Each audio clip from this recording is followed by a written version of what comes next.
Grab my sword cause I'm fighting. Hood and books, it be frightening, but I'll defend what I think's my right. Golden horses, 6 of them, winged feet, each they flying. An escape route for when we go southwest of here, where the water deceives, turns to vapor you can breathe, yeah. But you'll never drink the drink alive. You gotta kill if you don't wanna die. Where the water deceives, it's just the pressure and the heat, yeah. You'll cook your tender if you dare defy. Though if you're king, they might just let you by.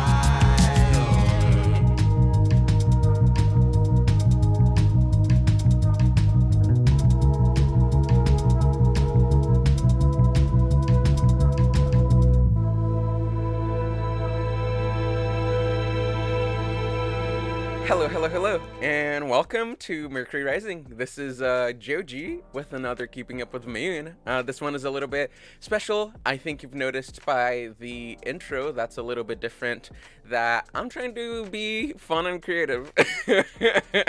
I hope that made some sort of sense, but if it didn't, don't worry, I'm gonna explain what that was all about. I apologize for the fact that I look like absolute trash right now. I feel like I look like I just woke up. I woke up hours ago, but still, boy's tired.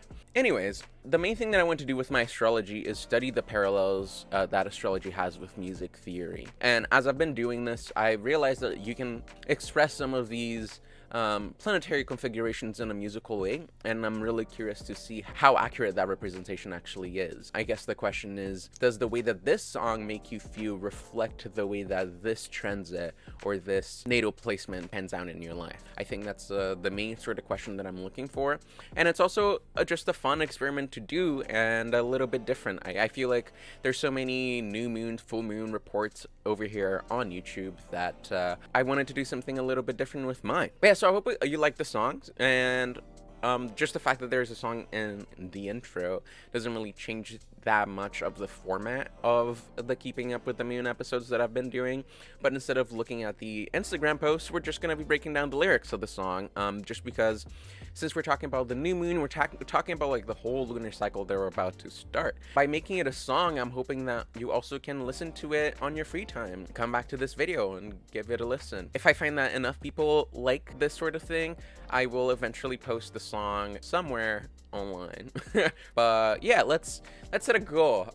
I don't know, if the video gets like 500 likes, I will post it on Spotify, Apple Music, and all that stuff, so you can have free access to that. How about that? There we go.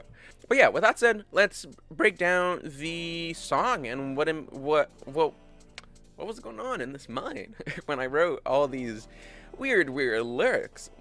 So let's get to it. So here I have the chart for the full moon. Sorry, not full moon, for the new moon as seen in Toronto, Canada. Lyrics in hand, we're breaking the shit down. Let's get it. Okay, so the main thing that I focused on when I was trying to when I was just meditating on this new moon and trying to see what the hell that was all about. One thing that I really focused on was the opposition of Saturn and also the co-presence of Mercury in this sign. Yeah, so I started the song with grab my sword cause I'm fighting, heard in books it'd be frightening, but I'll defend what I think is my right. The reason why I started the song like that is that for this new moon, I just had this vision of like a very heroic sort of moment. With Leo, we get that sense of like the main character. The main character of the anime is for sure some sort of like Leo archetype, I guess. And what I just imagined was this character, especially with the co-presence of Mercury in there, is this character who is willing to do the work, and they've studied the things that they needed to study in order to be able to wield that sword and fight the big boss man. And the big boss man in this case would be Saturn. The reason why I really talked about that last line of that very first little bit, but I'll defend what I think is my right, is because with this whole journey that we have with Saturn through Aquarius, I feel like we're working towards solving the really big problems that we do have. May it be in a global scale or may it be in a personal scale. Saturn in Aquarius is that boss battle. It's the last Saturnian sign that we're gonna have Saturn on for the next 30 years until Saturn goes back. Well, not 30 years really, like 20 something years until Saturn goes all the way back in Capricorn. So, as we're really getting to this sort of sense of completion and pushing through whatever bullshit is in our lives at the moment, and this is also really informed by the decan of the new moon as well, because the decan of the new moon is that Six of Wands, where you have the guy in the horse, and he's like, there's a whole bunch of people partying and cheering him because he finally made home from his journey or from his battle. So I I really was thinking about that sort of imagery, but with the Saturn opposition, I didn't really see this as much as a victory as it was the intent to fight towards that victory. And I guess that's a nice segue into the next few sets of lines, because I am talking about horses. And yes, horses in general, I find, well, not I find, I'm not the person that has discovered this. Like, throughout like history, like horse symbolism is very solar. If you ever look at a horse, you can really tell how solar that creature is, you know? It's this big, hunking, muscly, big dicked animal who's fast, strong, and is out there with great hair and great vibes. Sun, you know? I think I'm getting ahead of myself, and I think that was a little bit confusing. I guess I'll read the line because I think it will make more sense when I actually read the whole thing. So it's golden horses, 6 of them, winged feet each, they flying, an escape route for when we go southwest of here. That doesn't even sound like it rhymes when you actually say it, but I hope that it sounds better on the song. I think it did. The whole thing that I was trying to talk about with this specific line is this idea of going southwest, and southwest is just some sort of like directional symbolism that represents Aquarius. Because as we're in the new moon, we're heading towards the full moon that happens to be in Aquarius. Why those 6 horses, that solar figure, like I was saying, strong and ready to bolt as fast as he can whenever he needs to do so, is that if we're going towards the Aquarian themes and we're talking about this idea of overcoming obstacles, really thinking, what's wrong with this? And what's wrong with my life at this moment? And what is it that I need to do to make it better? Looking at the house where Aquarius falls in your chart is, of course, really useful. Just my example, I have Cancer rising, so Aquarius would be my 8th house. In that sense, usually 8th house plays on themes to do with other people's money, so debt, loans, and things like that. So the question for me is, how am I dealing with my debt? Or maybe if you have Aquarius in your 10th house, then what's wrong with how I'm perceived? What's wrong with the way that I'm acting in my life, and what's wrong with my work and my sense of purpose, and how can I make that better? Yeah, so like this whole thing is really about those Aquarian Saturnian qualities of thinking what the problem is and trying to come up with a solution is the mood, I guess, for the as we go towards the full moon. As we do that, that's not an easy task, right?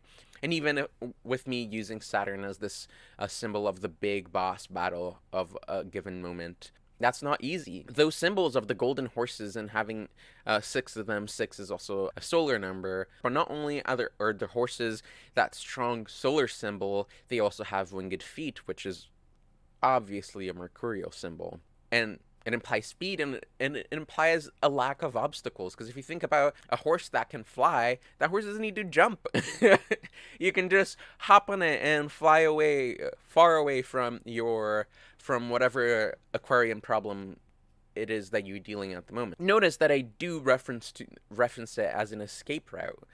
So Mercury in this new moon, to me, in many ways acts as this escape route. Further down the month, we're going to be talking a lot about Virgo, and Mercury will go into Virgo as well. Once that happens, that's when we really get in the training grounds, and when we use those Aquarian airy strategies and turn them into something a little bit more concrete with Virgo as an earth sign. Mercury is doing a really good job and a really important job in this cycle. And what are mercurial qualities? It's learning, it's information, it's craftiness and intelligence. So it's the thinking and the information and how we use that information that's going to be able to get us out of the difficulties that might be imposed by Saturn.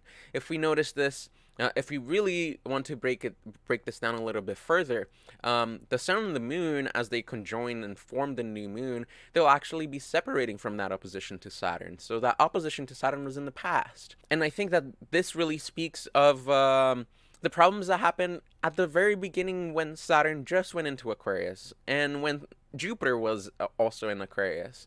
Jupiter is back into Aquarius now, and this is also another hint that we're revisiting some of those old problems, but now with the help of Mercury, and even Mercury in Virgo when it eventually goes in there, to really solve whatever the problem is. But now moving forward, with the little bit of like a chorus situation that I had. So when I'm talking about Southwest, I am talking about Aquarius, but I do also have another few Aquarian references in there, and namely the very first lines of this chorus, quote unquote thing, where the water deceives, turns to vapor, you can breathe. And the reason why I use those lines is because Aquarius has such a strong water symbolism, and yet it's not a water sign. It's an air sign. What I wanted to capture with this line is this idea of expecting something to have those qualities of water, of the abundance and the fluidity, but really just having it be air, something that you can breathe. Air is majorly responsible for life, but not quite as much as water is. Some creatures don't have to breathe air.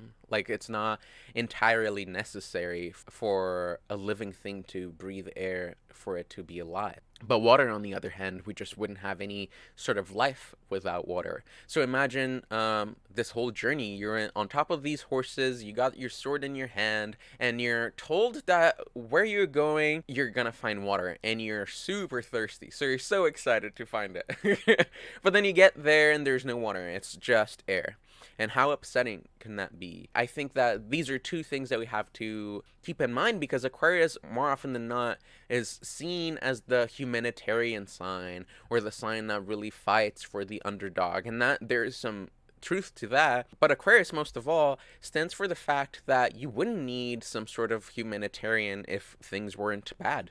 So, or if things weren't challenging in some way. At its very core, it is a Saturnian sign. So we do get those boundaries and those difficulties and those hurdles implied.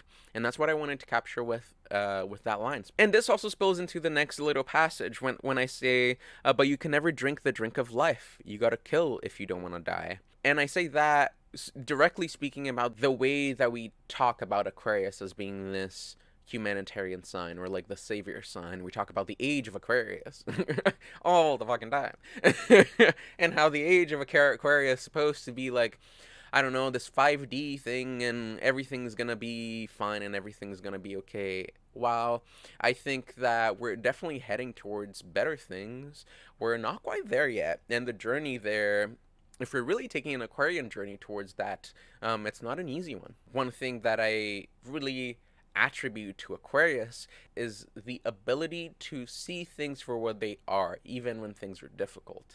And that's why I said you gotta kill if you don't want to die, because in life, truly, you don't have to. I'm not saying you gotta kill a person, but if you want to eat and if you want to live, especially if you adhere to an animist sort of worldview, there's no way for you to live if you don't take a little bit of the essence from another living thing to then nourish and provide for you. So Aquarius to me is really the stern side of Saturn that's like, you know what, this thing sucks, but I gotta do it anyways.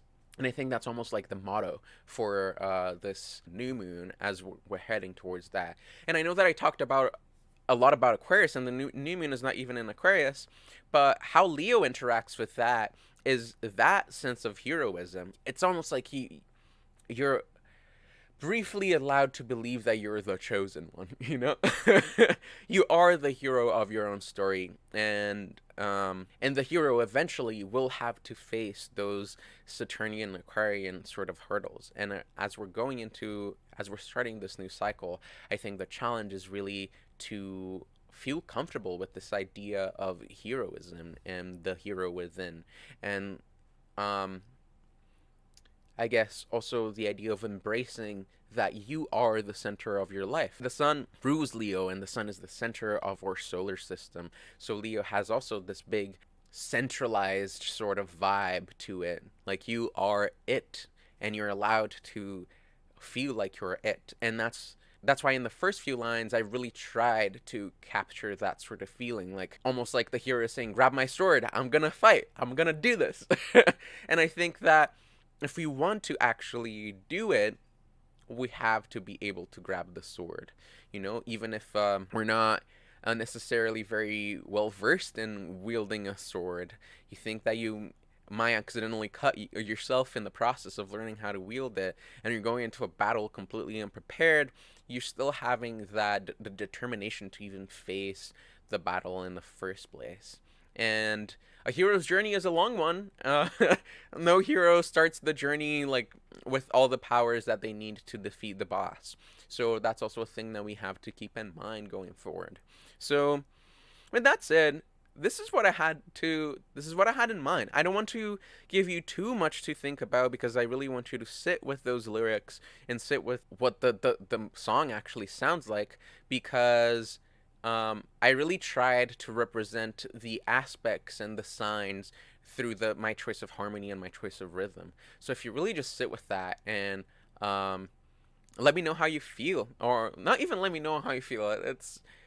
I would like for you to tell me how you feel in the comments, because one, it's good for my YouTube channel, and two, because it's actually really interesting for me as a study.